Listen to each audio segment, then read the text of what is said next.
Hello lovelies, I'm back with my For the Love of Homemade Kits first layout on this first Monday of February. I have to have the overhead light on because it is a bit overcast, so it is making some glare. I apologise for that. I'm trying to scooch over here to the left as much as possible, but yeah, bear with me. So anyway, what we're doing today is I'm scrapbooking these lovely pictures of my sister and our two delicious nieces. I've printed them both with a border and without because I wasn't, sometimes a selfie cuts off too much, and I kind of tried to trick it by orienting them so that if it was going to cut off a little bit, it would be the dead space. And it actually wasn't too bad this time. I'm not 100% sure what size. I might actually mix it up and use the bigger one without the border and the two singles with. I mean, I'm going to cut them right back anyway, so that's not going to be an issue. I have an idea what I'm going to do with those pictures, but I don't know how many of you have been over in Sarah Scrapster's and Christina's Rediscover Your Stash group lately. But January was the traditional freeze and challenge month, and one of the challenges was a sketch challenge. So naturally, now that January is over and the challenges are all finished, that's what I'm doing. Because as soon as I saw this sketch, I thought that was quite perfect for the photos. Now, it definitely looks as though this photo is probably about 6 by 6 at least. And these ones are, maybe 3 by 3. So even if I use the very biggest ones that I have, it's going to leave me with a lot more room on the page, which is fine because you know how I like to add stuff, lots of stuff. That is kind of roughly where we're going with that. Anyway, so the paper that I'm going to start with before I even get on to figuring out what's going to go where is one of these, if I can find this one. I've been wanting to do something with this one. Anyway, it's got all these faux stitching lines in rainbow order, starting from like a kind of an aqua, going to a green, going to a different sort of aqua, and then a pale pink, and then, I don't know, and some of them intersect and everything like that. And whenever I see faux staples, faux stitching, faux anything like that, I want to put the real thing over the top because it's just, it's like naked buttons without thread. They make me a bit twitchy. I need to sort it out. So I'm going to run this through the sewing machine about 1,000,000 times and match thread, the top thread at least. I am not changing the bobbin that many times. No, thank you. I'm just going to use a white one and try and match the thread colour with what they've done here. And I think it'll suit the photos, not just with colour, because they're wearing traditional Ukrainian embroidered shirts. And so, machine stitching, embroidery, yeah, there's a connection there. At least I'd make that connection, and it's sort of part of it's not directly related to the story, but it's part of the whole vibe of the photos for me, which is why I think the button also spoke to me. And remember, the first paper that we were supposed to choose were multicolored florals, and their little circlets of flowers on their heads are very much in keeping with that too. So I will be back once I've stitched this. I have no idea how long it's going to take me. Hopefully not too long. Okay. After what felt like forever on the sewing machine, we're done. I'm going to leave these raw ends because I quite like them. Now, the awesome thing about machine stitching on paper is that it doesn't matter if it's not perfect. It doesn't matter if the tension's all wrong. In fact, I've seen the most gorgeous layouts where the tension is deliberately wrong, and it really, really adds a lot to it. Now, I'm going to have to figure out, according to the sketch, the papers. There are 3 main bits, but I like to do a lot of paper. So I'm thinking I'm going to add a few extra layers here and there. And I definitely want to use this one.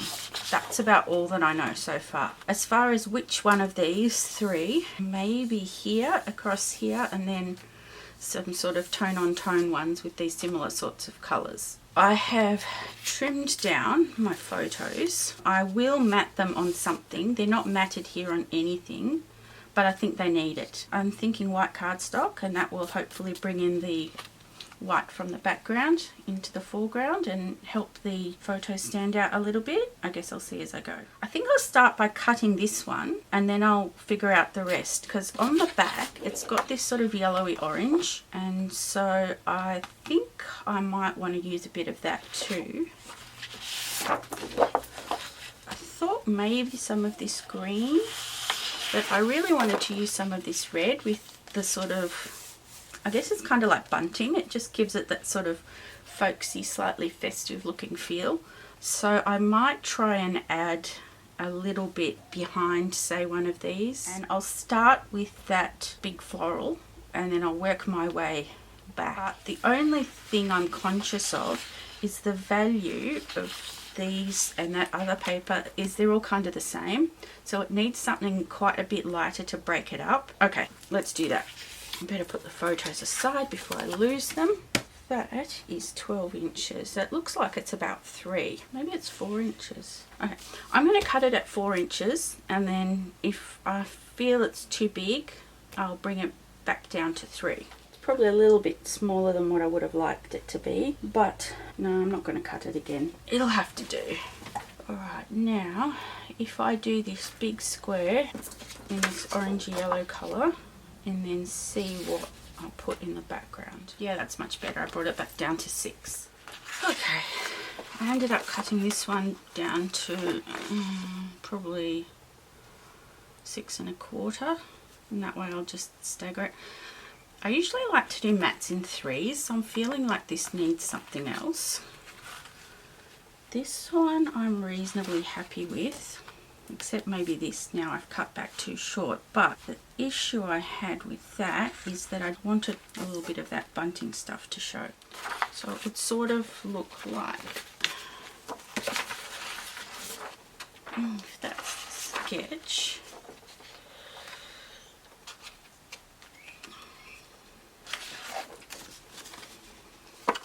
this is a bit offset to here, and then this goes under that but on top of this.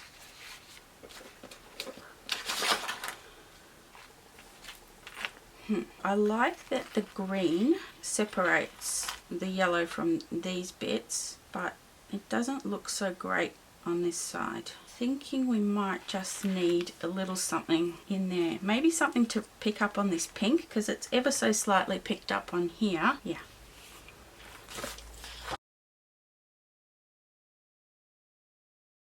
Okay, I might just run with this. Alright, let's stack these in order.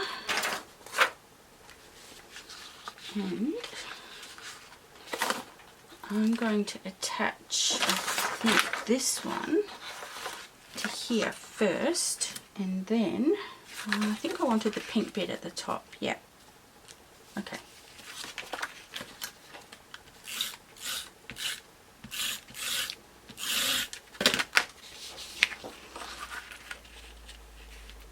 Now, because this is all stitched, my regular Kokio dot runner, I don't know that it's going to do the job. It might, but I'm not going to take the chance. So glue dots is my weapon of choice for something like this. I don't need a whole bunch of them either.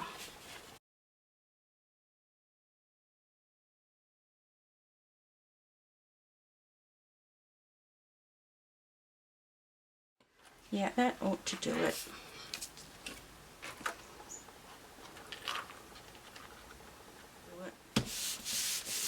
Alright, then the next is this one.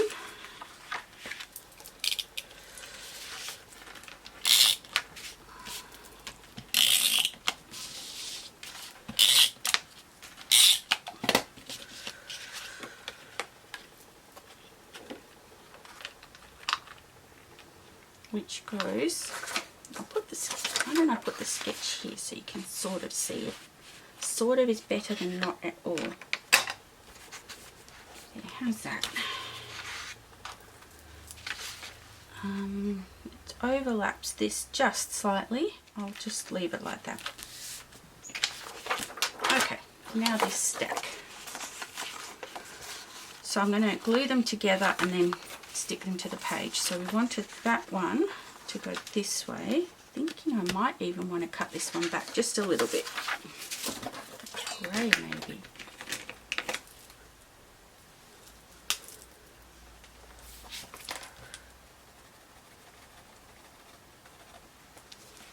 I wonder if I should write in grey. It might look less in your face.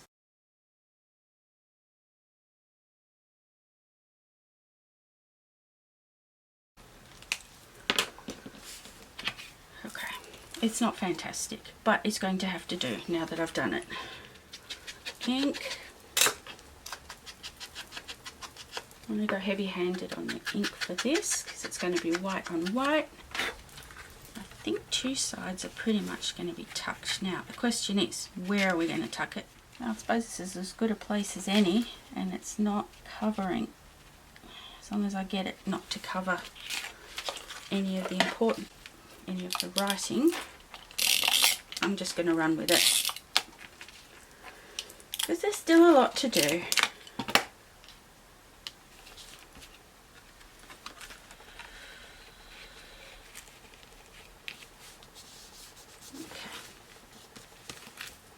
The sketch has underneath here some kind of thing which could be interpreted as a scallop, like a border strip, or some washi tape, or a punch or something. But what I thought is, since the head circlet things that the girls are wearing have these long ribbons coming down the back, I could just use a ribbon, and I hardly ever use ribbons on scrapbook layouts.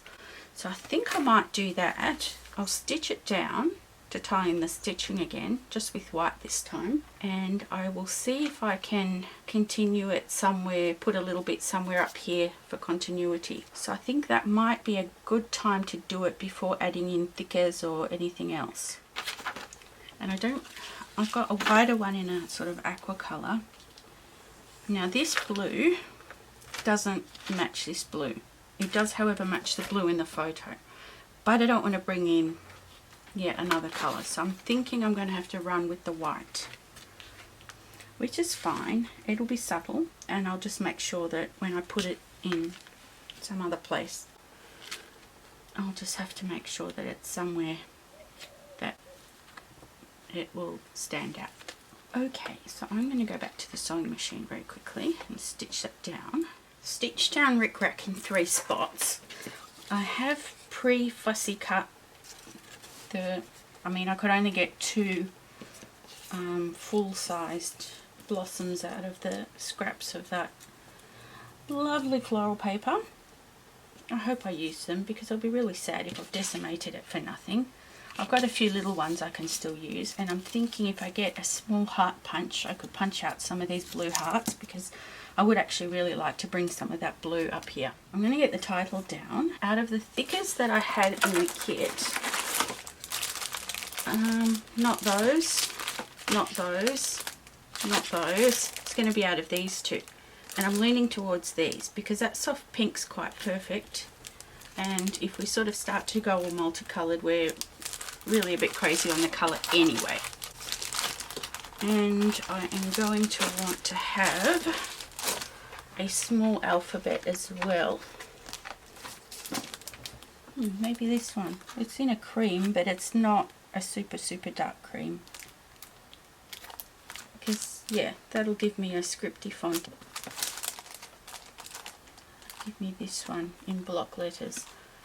The only thing that I'm thinking is whether, and I probably should have thought about this before I put the photos down, is that I wouldn't mind some kind of splatter across here. It'll hopefully integrate all these paper layers into the background if it sort of covers both of them.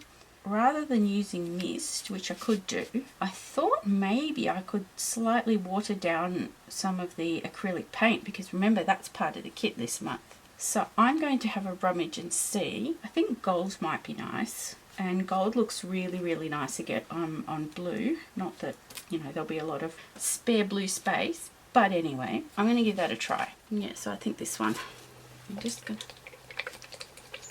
it's kind of chunky on the lid, but I might as well use that. I'm not even bothering with a palette. I'm just going to use this bit of spare packaging.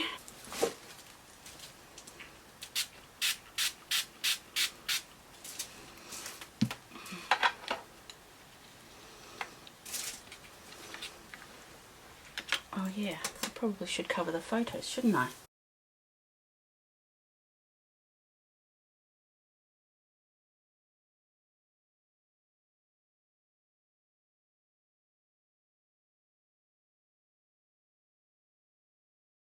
Okay, paint is mostly dry and pulled out a bunch of die cuts. Now, I think a lot of these are going to be too big, but I'll see, especially if we're going to be adding in these flowers. Actually, before I do anything else, I should get the title down.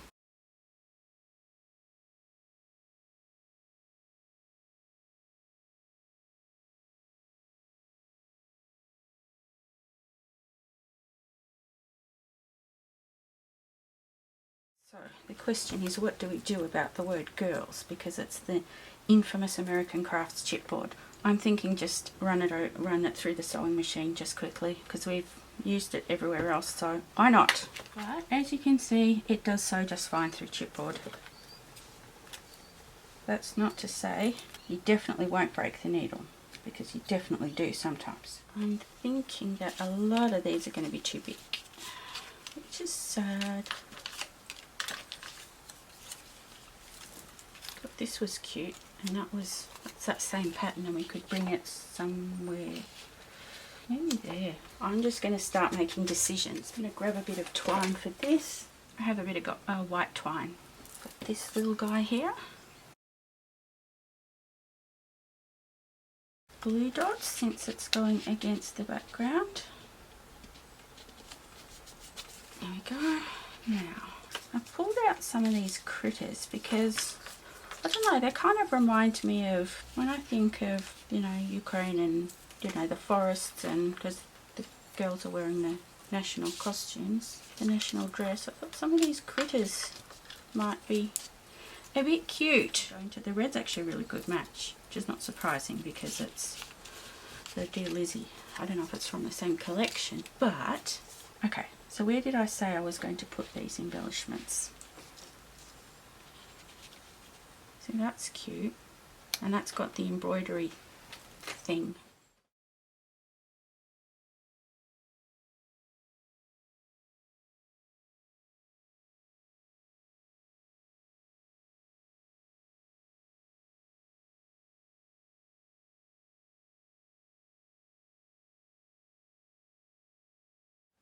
I've just placed the die cuts and labels and bits and pieces. I'm still trying to work in some of these flowers. Even just partial ones would be fine. It would be nice to have some up here, I have to say, even if most of it gets tucked behind.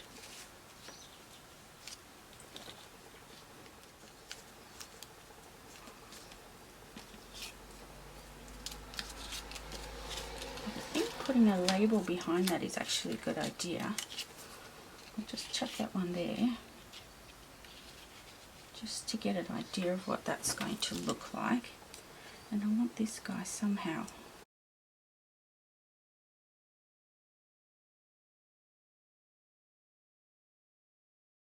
What if we do something like that? And put this guy there. I can stamp there, I can stamp there. Don't know about stamping up there though. It's not gonna, tiny something. Let's get that stamping done and then start gluing that stuff.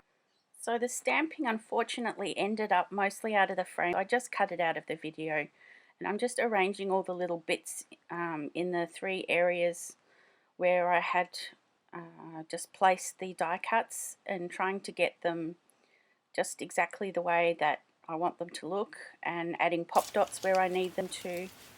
And in each of the areas you'll see that there is a stamped word or phrase on one of the labels that I had cut.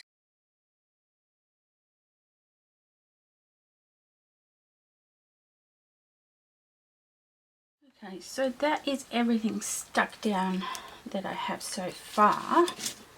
Now, I'm thinking I might put a little tab or something up here with the date, but I do want to put in the, unless I put the date there, actually I might do that. It probably is going to be overkill, alright, but I'm going to try. Find some brads and buttons, even if it's just one per cluster. Although it would be nice to have more than one, wouldn't it? What I end up choosing is a small bright blue flower shaped button, and that's the same for each of the 3 clusters. And then I choose a different pink button, a small, a medium and a large, and a different red brad for each cluster, also a small, a medium and a large. And I sort of mix up where the large and the small and the medium are going to go. I had hoped that there would be fabric brads in that box, but there weren't any. I have set the brads. I've lightly put a bit of the normal adhesive just to hold the buttons in place until I stitch them down. And I'm thinking that I might just add a few sequins just because I can. Oh, and I need to put the date, so I'll do that before I forget.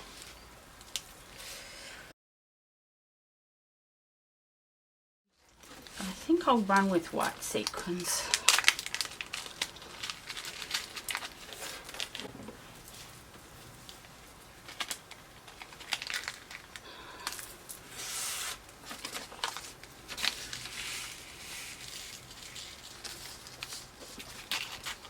Ooh, I like that there's a whole bunch of different finishes and textures and sizes here. Now this is a job for micro glue dots.